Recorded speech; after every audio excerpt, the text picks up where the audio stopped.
Be sure to check out all of our interviews at athletesangle.com, where you can also find the podcast from all of our past episodes, as well as blogs about the show, including Take 5. We talking about practice. Not a game. We talking about practice. Practice, man. I mean, how silly is that? Playoffs? Don't talk about playoffs. You kidding me? Playoffs? But they are who we thought they were, and we let them off the hook. I don't really think that me breaking Jerry Rice's record was special. I think shutting you guys up is really what made it special.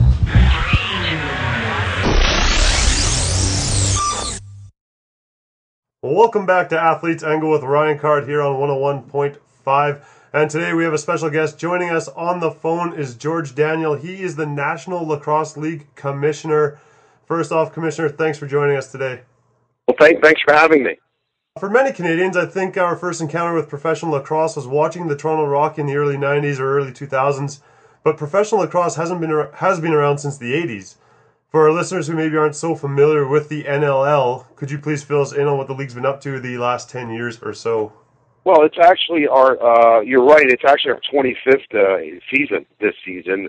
The Rock came onto the scene, I believe it was in 1998, and that's really when I think this sport started really growing in popularity on a professional level in Canada. Obviously, lacrosse is always been a very, a somewhat popular sport in Canada. That's where the roots of the game are. And, so we've worked to move the game really from the East, where it was primarily an Eastern League when Toronto came into the scene, to coast. And now we obviously have teams in Calgary and in Edmonton and in Denver, Colorado, and we're in suburban Seattle, Washington. So we're all over the country at this point. We have a team in St. Paul, Minnesota as well. So we're across the whole North American landscape now. I think that's been the biggest change over the last 10 years. Now, in 2009, you took over as the commissioner of the National Lacrosse League. Could you briefly describe to us what your role is with the league? Well, it's my third season, and my role is really to run the entire day-to-day operations of the league. That includes overseeing all the lacrosse operations, which includes the referees, the enforcement of the league rules. We have a staff that works with me in doing all of that, but it's ultimately my responsibility to issue discipline to the players. My job also is to work with our representatives in trying to improve our television and sponsorship, and working with our board to find new members when we find the right city that we want to be in. That's also part of my job as well. The 2011 season is just getting underway. What is the state of the league going into this season? I think it's pretty strong. I mean, we've got 10 pretty solid teams: Edmonton, Calgary, Toronto, and Canada. We've got, as I mentioned, the Minnesota Swarm in St. Paul, and as well as 6 other franchises. Philadelphia Wings are playing their 25th season. The Boston Bandits are playing their, I believe it's like their 15th, 16th season, as well as the Rochester Nighthawks are up around there as well. So we've had teams been around for quite some time, going into their second, in some cases third decades.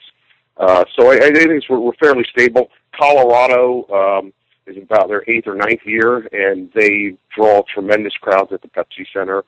So all in all, I think we're in a very good place. Now, like any other professional sport league out there, the NLL has experienced its fair share of franchise instability.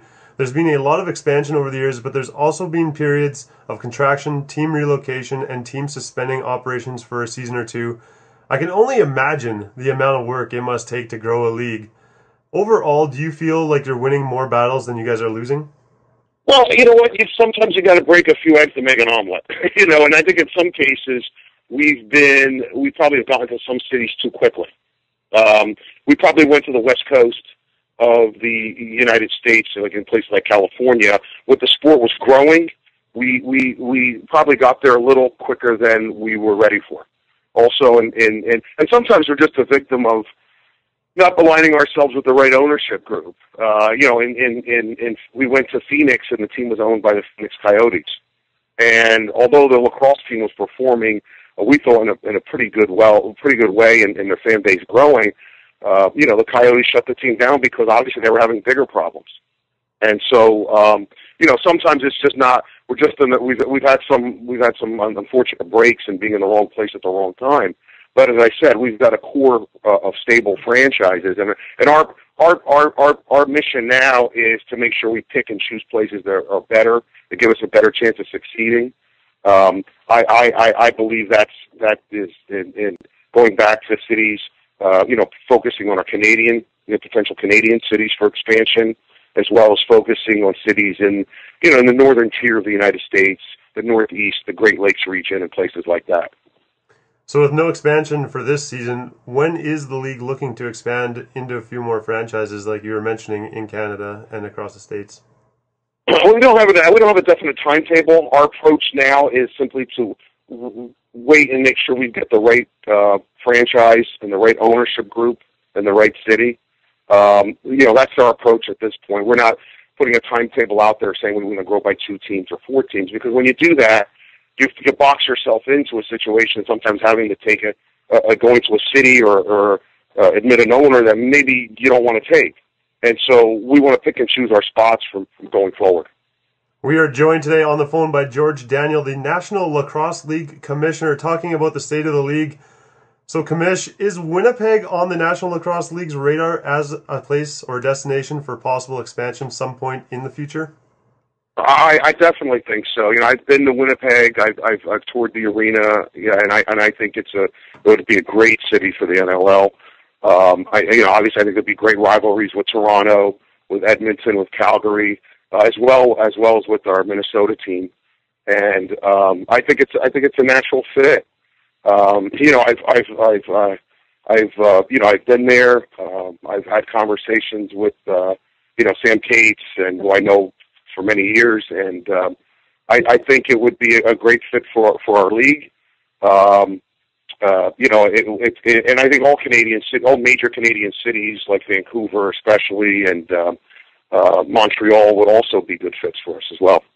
You touched on some of the positives that Winnipeg does have to offer for an expansion team like the arena. What are some of the knocks against Winnipeg in terms of getting an expansion team? I don't know if there's any real knocks. I think it would fit in well with Edmonton, as I said, Edmonton and Calgary. I think it's not.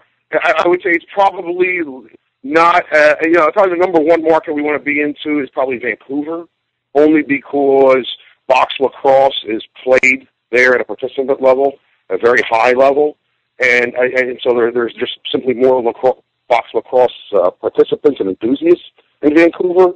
But I think outside of it, I wouldn't say if there's a negative against Winnipeg. I would just say it's probably maybe next to Vancouver as far as what Canadian cities we'd want to be into. I'd probably put Winnipeg maybe second. Well, that's interesting. It'd be great to see professional lacrosse come to our fair city at some point in the near future. Now, we hear all the time that pro sports is a business, and really it is. I don't think anyone could even begin to dispute that. But many pro sports teams don't operate like a business in terms of their value being based primarily on profits.